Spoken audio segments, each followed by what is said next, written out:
रहीम अस्सलामुअलैकुम। Programme news launch के साथ मैं हूं शुमाइला हबीब। प्रोग्राम का आगाज़ करेंगे अल्लाह ताला के बाबरकत नाम से। हम किसी नफ्स को उसकी ताकत से ज़्यादा तकलीफ़ नहीं देते और हमारे पास ऐसी किताब है जो हक़ के साथ बोलती है। उनके ऊपर कुछ भी जुल्म नहीं किया जाएगा, लेकिन उनके दिल इस तरफ से गफलत में हैं और उनके लिए इसके सिवा भी बहुत से अमाल हैं जिन्हें वो करने वाले हैं। सूरत अल-मोमिनीन की आयत नंबर 61 से 62 का तर्जुमा मैंने आपके सामने पेश किया। कुछ खबरें शामिल कर लेते हैं। फौजी अदालतें दहशतगर्दी कम हुई, ये कहा गया army chief general Qamar Javed Bajwa की जानिब से। और इसी हवाले से पार्लिमानी जमातों का कल इजलास हुआ जो कि बेनतीजा ख़त्म हो गया और सी पैक रूट में तब्दीली नहीं हो रही।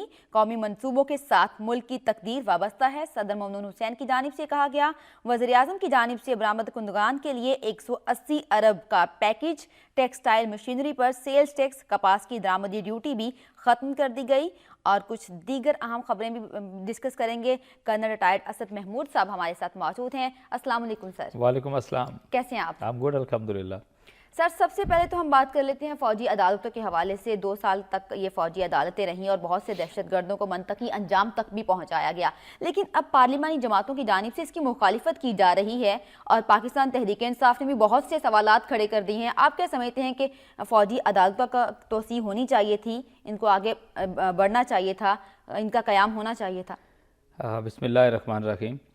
देखिए, जहाँ तक तो फ़ौजी अदालतों का ताल्लुक़ है, ये आज से 2 साल पहले बनी थी जी।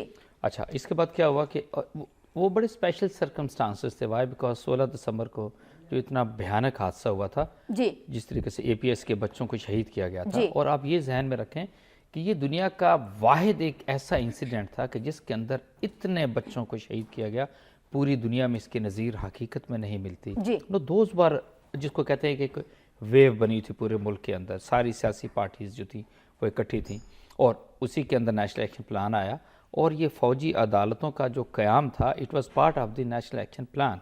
नहीं तो यानी कि अगर हमारे इदारे मुतहरिक होते तो फ़ौजी अदालतों की ज़रूरत ही ना पड़ती। जी बिल्कुल, मेरा ख्याल आपने सवाल का जवाब तो बिल्कुल दे दिया।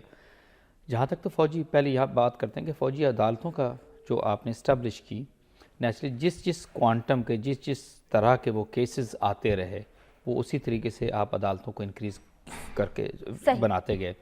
अच्छा, जो फ़ौजी अदालतें, दैट डज़ नॉट मीन कि वहाँ पर एक फ़ौजी जज बैठा हुआ है और आपके पास कोई मुल्ज़िम या कोई मुल्ज़िम को फिर बाद में मुजरम डिक्लेयर करते हैं और अगर वो मुल्ज़िम पेश होता है तो नहीं, वो आपस में सवाल जवाब तो होगा बट उसके साथ कोई वकील नहीं होता या ऐसा बिल्कुल कुछ भी नहीं है। फ़ौज का एक पूरा सिस्टम है, जज एडवोकेट जनरल है और उनके साथ बिल्कुल सारे लोग, और जो इवन जो जजेस भी मुकर्रर किए जाते हैं उन्होंने लॉ पढ़ा हुआ होता है और लॉ की वो एक चीज़ को फिर जो जज एडवोकेट जनरल हैं GHQ में बैठते हैं, उनका रेप वहाँ पर मौजूद होता है, वो पूरे केस की प्रोसीडिंग्स को देख रहा होता है। लाइकवाइज जो इवन एक्यूज़ होता है उसके साथ भी उसका वकील मौजूद होता है, उसको हर तरह का अपनी सफाई का मौका दिया जाता है। तो ये एक जो ये कॉमन तसव्वुर है लोगों में कि फ़ौजी अदालतें बन गई हैं तो उसके बाद जिसको कहते हैं कि वो अंधा कानून है, there is nothing of that kind, इस सारी चीज़ों का। अच्छा, फिर देखें जब इन्होंने ये फ़ौजी अदालतें भी बनाई। सर, कतरा कलामी के लिए मासरत, तो क्या पार्लिमानी जमातों की जानिब से जो मुखालिफत सामने आ रही है, इनमें कुछ खौफ है, कुछ इस तरह का एलिमेंट है कि जिसकी वजह से ये लोग उसकी मुखालफत कर रहे हैं? हालांकि दहशतगर्दी तो पूरे पाकिस्तान का मसला है और पूरी दुनिया का मसला है, तो तमाम सियासी जमातें दहशतगर्दी के मामले पर मुत्तफिक हैं, लेकिन यहाँ पे मुखालिफत देखने में आ रही है। अगर मुझसे सही बात पूछें तो इस वक्त चाहे जो भी पॉलिटिकल पार्टीज़ हैं, even for that matter the ruling party, आपको हर तरह का कन्फ्यूजन ज़रूर नज़र आता है। They are not clear actually what are they up to. ठीक, यही पार्टी थी, मैं नून लीग की बात करूँगा, जब ये हुकूमत में आए थे, आप हल्का सा मौजू से तो मुझे हटाया आपने, तो ये आए तो उन्होंने कहा कि नहीं, इन्हीं के बयानात आप देख लें, इवन जमात इस्लामी के लोगों के, इनके पिछले अमीर के बयानात देख लें, मैं तो यहाँ तक बात करने को तैयार हूँ।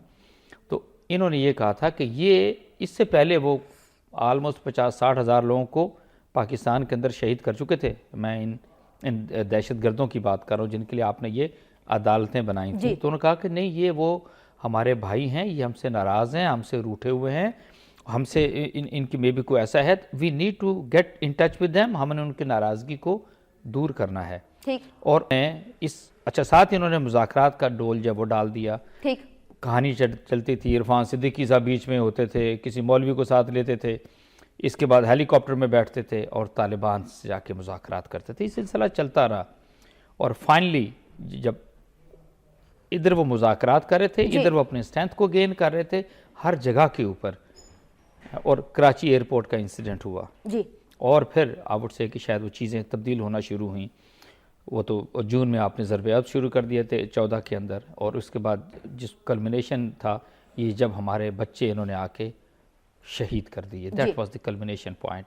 बट ये जो अगली चीज़ हम इसके साथ लिंक करके कहेंगे, आपने फौजी अदालतें तो बना दी, जिसको कहते हैं कि इन्होंने सीने पे पत्थर रख के कहना चाहिए कि इन्होंने ये फैसला बना दिया, फैसला कर दिया। उसी के साथ यहाँ बड़े बड़े जमहूरियत पसंद लोग मौजूद हैं इसी मुल्क के अंदर, माशाल्लाह, ऐसी बात नहीं, और फ़ाइन होना चाहिए, जमहूरी कदरों को भी होना चाहिए। और मैं रबानी साहब की बात करूँगा कि वो आज भी मेरा ख्याल टीवी पे उनके क्लिप्स चलते हैं कि उन्होंने बहुत भारी दिल के ऊपर पत्थर रख के इनको किया। वो भाई आप एब्सटेन कर जाते हैं ना, आप वोट ही ना कास्ट करते, आप पार्टी की राय के खिलाफ चले जाते कि नहीं, since I am not in favour of these जो मिलिट्री कोर्ट्स हैं जी, तो मैं इस पार्टी के फैसले से एग्री नहीं करता। अगर वो पार्टी के फैसले से एग्री नहीं करते, he would have been out. हमें जो चीज़ जिस वक्त जो सूट करती है, यह हमारे लोग जो पॉलिटिशियंस हैं ये उसी तरीके से सारा कुछ करते हैं। ठीक। अब सिचुएशन राय कुछ अच्छा, फिर क्या हुआ कि जब आपने ये अदालतें बनाई तो आपने ये लिंक कर दिया कि नहीं, इनके जो फैसले होंगे वो उनको आप अपील कर सकते हैं हाई कोर्ट के अंदर जाके, सुप्रीम कोर्ट के अंदर जाके। ओके, गुड इनफ, करनी चाहिए। आप सिर्फ ये देख लें कि 161 लोग जो हैं जिनको सजाए मौत दी गई है, उसके अंदर से सिर्फ, क्योंकि शुरू के दिन थे, चीज़ें भी बड़ी गरम गरम थी, वो 12 लोग जो थे उनको तो आपने फांसी लटका दिया जी। इसके बाद जो 149 हैं उनकी अपीलें डिफरेंट कोर्ट्स के अंदर हैं। And to be very honest, इसमें किसी को मैं समझता हूँ क्योंकि नाराज़ होने की भी ज़रूरत नहीं है। वो जिस तरह के, क्योंकि हमारे यहाँ बात होती है कि प्रायोरिटी किस चीज़ की क्या आती है, ठीक, वो अपीलें, अब ये कोर्ट्स तो ख़त्म हो गए हैं ना जी। और मैं ये भी और ज़रूर कहूँगा कि जब ये कोर्ट्स बने थे तो तब भी this was not the requirement of the army कि जी आप मिलिट्री कोर्ट्स बनाएं, बिकॉज जब आप मिलिट्री कोर्ट्स बनाते हैं तो एक एडिशनल रिस्पॉन्सिबिलिटी है जो कि आर्मी की आ जाती है। एक उसको एक हाई सिक्योरिटी जो लोग हैं उनको आप लेकर आते हैं, उनको आप ट्रायल करते हैं, एक वो चीज़ आ गई। गार्जियंस के ऊपर उनका ज़्यादा लोगों का फोकस हो जाता है, आपको अपनी गार्ड ज़्यादा लगानी पड़ती है, मैन पावर ज़्यादा लगानी पड़ती है, आपको अपने ऑफिसर्स को कमिट करना पड़ता है, आपको जो जज एडवोकेट जनरल है उनको भी कमिट करना पड़ता है, उनके ऑफिसर्स को भी कमिट करना पड़ता है। So this was not the requirement of the army. फौज के फराइज में मजीद इजाफा हो जाता है ना मिलिट्री कोर्ट्स की वजह से।